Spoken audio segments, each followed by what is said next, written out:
Say yes to new beginnings. Yes. Say yes to new standards of excellence. Yes. Say yes to engaging reportage with a difference. Yes. Introducing Yes International Magazine.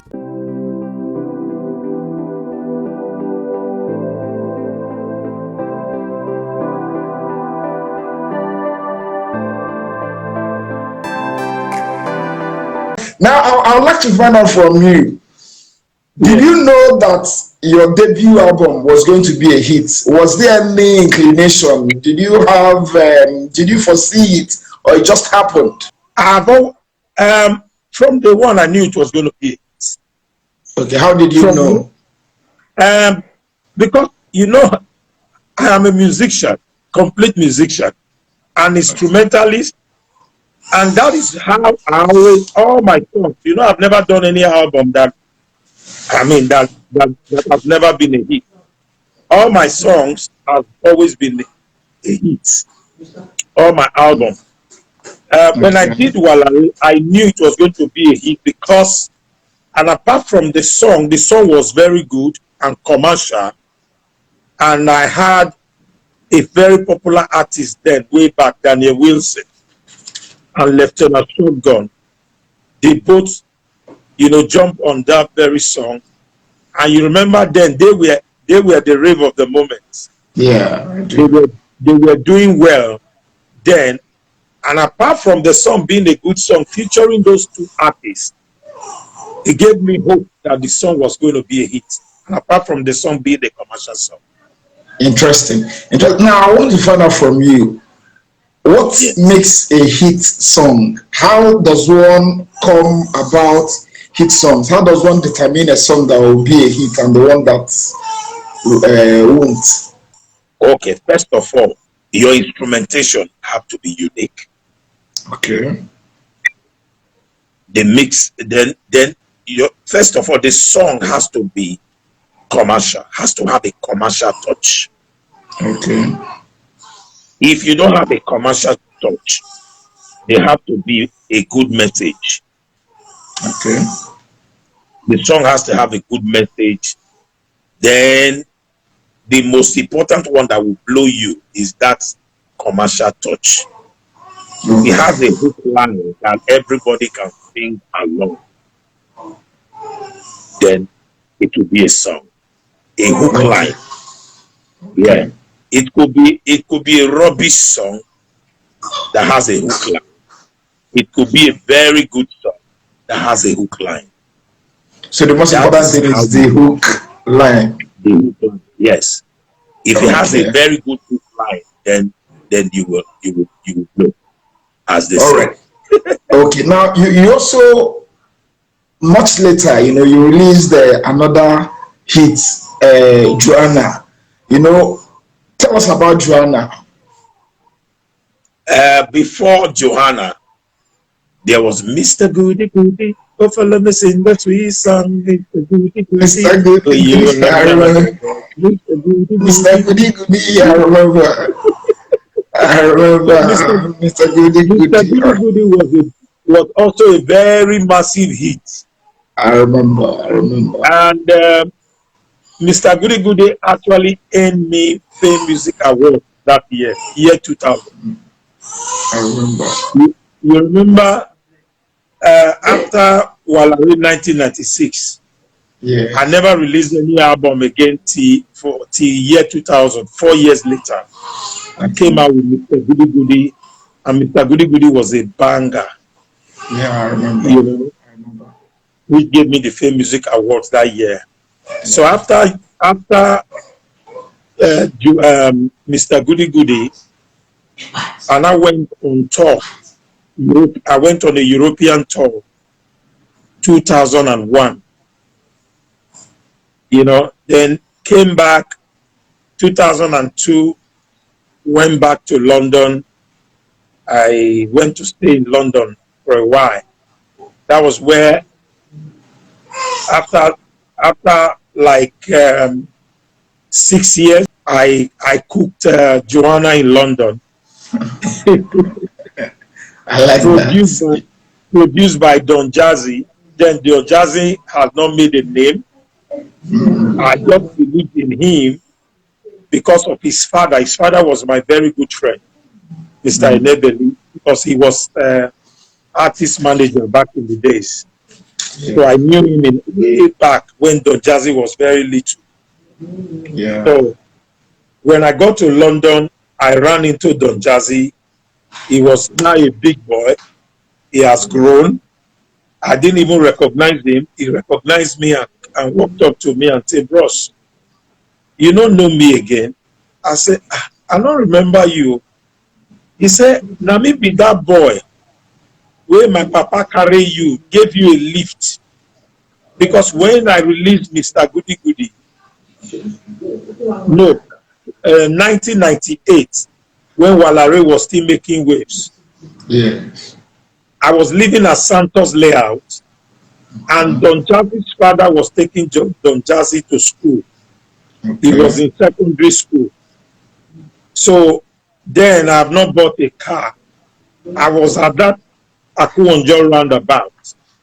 So I think a car stopped right in front of me and reversed back. When I looked, it was Mr. Enebeli. I said, "Mr. Enebeli," early in the morning. I was actually waiting for a taxi. So, and he said, "Where are you going to?" I said, "I'm going to Ikeja." And he said he's taking his son to school, that I should come in, he would take me to Ikeja along the road. So Don Jazzy was sitting at the front. He had to come down from that front and went to the back because I would be talking with the father. And he was very young then. So 2001, that's 3 years later, when I saw him in London, he was already big. I said, I didn't recognize him. He was getting equipment because when after my European tour, I performed in Germany, Italy, and all those places. I went to London. So some guys took me out to South East to go and eat in a restaurant. And that restaurant, this Nigerian band called Solek Crew, Yeah, they were Solek. performing there. Solek, yeah. And Solek, they were performing there that evening, but I didn't know them. But I saw people connecting equipment, but I just sat down there and they brought food and we were eating. It was Don Jazzy that was connecting the equipment there. So, but I didn't recognize it. So he came to me and said, "Good evening, sir." I said, "How are you?" He said, "Fine." He said, "Mr. Enebeli's son." I said, "Which of the Enebeli?" I said, I know three Enebelis. Enebeli, Enebuwa, Zubi Enebeli. Enebeli, the artist manager. He said, the artist manager. I said, "Oh, okay, your father is my very good friend." He said, "You still don't recognize me." I said, I've just told you I know your father." He said, "I was that small boy that came down from the car." to sit in the front. He said, "I was that small boy that came down from the car for you to sit." I said, 3 years ago? He said, "Yes." I said, "What did you eat? Did you eat fertilizer?" So he just started laughing. So he told me he's playing with Solek Crew and all that. So after I finished eating, I left and I came back to Nigeria that same week. So 2002, I went back to London to stay there for a while. So I ran into him again. I didn't recognize him. He has added weight again. More weight. And he came to me again and said, "Good evening, sir." I said, "How are you?" He said, "You still don't recognize me." I said, "They know the talk, say they don't know person." He say, "There you go again. Now I be Mr. Enebeli's son. We see you last year." I said, "This boy, what you they chop like this?" So, and he now told me he's into production, that he was working with JJC and the 419. I said, "Oh, okay." He said, "Sir, I would like to produce you." I said, "But I have not had any work you have done before. How are you going to produce me?" He said, "Sir, you need to hear my production. you will like it. I said, okay. I gave him my number. So he kept calling me. One day I just drove down to JJC studio in the city of London. I got there, met JJC. Of course, all of them recognized me and they were very happy to see me in the studio. And I had their production, very good production. Don Jazzy was the one producing. JJC was the one mixing. JJC is very good. He's very good in mixing. So I had their work. Then the band, they were trying to work on the band that time. It was just coming up. He has not released his album. So, and I said, okay, I've had you. They told me how much they charge per production. A lot of money. And then there was money I had to pay. I paid them to produce 4 songs for me. And guess what? In my house, I had a small studio that I programmed some of the songs so that they will have an idea of what I want. So I did that song, No Do Good. You know that my song? Yeah. No Do Good. No Do. So that was the best song. That was the best Don Jazzy song. He loved that song. So he did everything, played everything in that song, played live bass, he played live guitar because he was crazy about that song. He never liked Joanna. I said, played because Joanna production, I would say I played those everything myself. It was the way I played it in my house. That was the way he now played. He said, bros, they're not they play this kind of song again. I say, he say he not like the song. Bros, they're not they play. You know, Don Jazzy is very funny. When he's working with you, he will make you laugh. That boy, he's a comedian. He say, bros, he say, no, this kind of song, they're not they. He played every other song, but Joanna, he say, he not go play the song because make that one not consequent in production. I said, okay, play it the way I played it.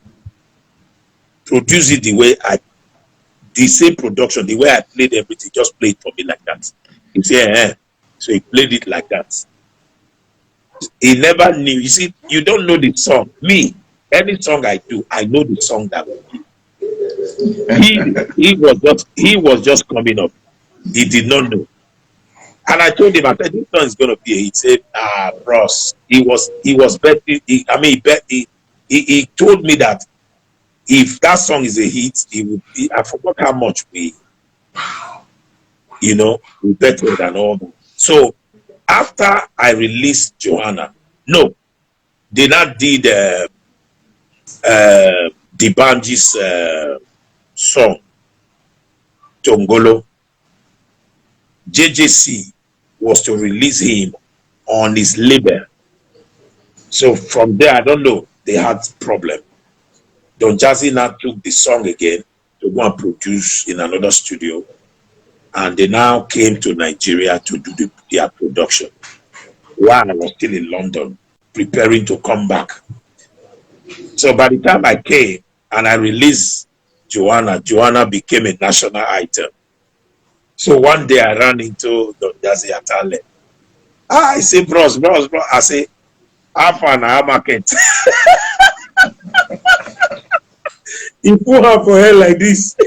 He said, bros, they don't know song when they blow person. I say, you see, say you be won't kill my career. You they tell me say this song, make I know. You said I should not do this song, but you see, say that this song come blow.